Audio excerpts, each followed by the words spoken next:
The late statesman Nelson Mandela is being remembered today, and for many, his tenacity in the struggle for freedom and equality stands out. And there are some sectors of society that argue he chose unity over justice. We take a look at Mandela's narrative. We're now joined by Verne Harris, Nelson Mandela Foundation CEO. Verne, thank you very much for your time this afternoon. How would you characterize the narrative of Nelson Mandela in 2023? Well, I think there are multiple narratives, and we're constantly learning to see what happened in the 1990s from fresh perspectives.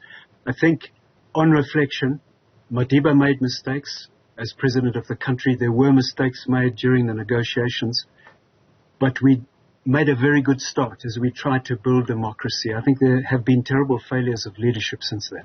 What are some of those mistakes? Well, you talk to young people today, and there is a narrative around Madiba having sold out. There's also a sense that the Truth Commission was just a way of turning the page on the past and never reckoning with that past. But the reality is that Madiba put in place a whole range of special instruments for transforming our society and redistributing wealth. Our sense from where we're sitting today is that there have been terrible failures of implementation since then. Take one example would be land. We had a land restitution process which started very well, and also a land reform program. And the land reform program has come to almost a standstill now. So those are the kinds of failures that I think we're having to reckon with. I don't know if I'm reading this correctly. Are you then suggesting that no one man has all that power, and so it was not a concerted effort, but a collective effort to bring about the redistribution of wealth and transforming the society?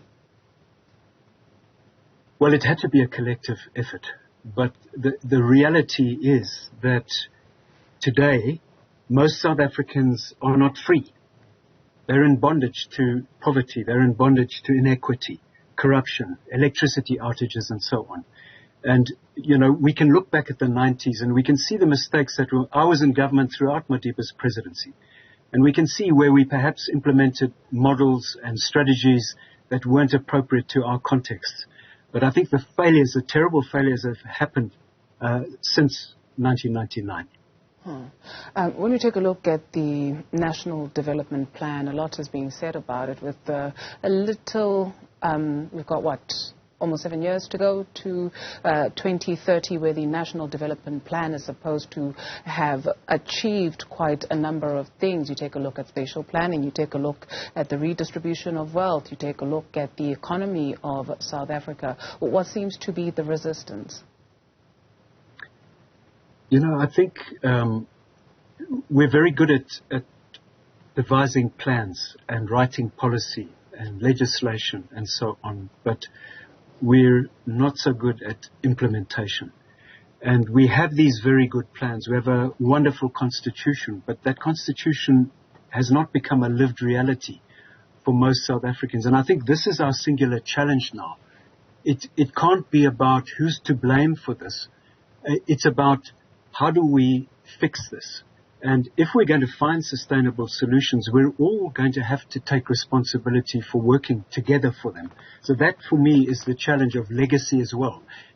If we talk about the legacy of Nelson Mandela, I think the most important element of it is that, yes, you have to understand why you are where you are, but the most important thing is to be working at finding the solutions. The how to fix it at times requires the who. And so who needs to be in that room, especially when we speak about transforming the society and the redistribution of wealth? No, thank you. I think that is the key question. And many progressive thinkers, activists in our country have given up on the state. We have to find solutions without the state. Our own view is that you have to find ways of working with the state, and you have to work with civil society, and you have to harness the energy and the wealth of the private sector. We're experimenting with a strategy in the early childhood development sector, and we're finding a lot of traction for the kind of work we're doing. But to answer your question, all of us are going to have to find a way of working together. We're going to have to harness all the energies that our society has. Verne, thank you very much for your time this afternoon. Verne Harris is the CEO of the Nelson Mandela Foundation.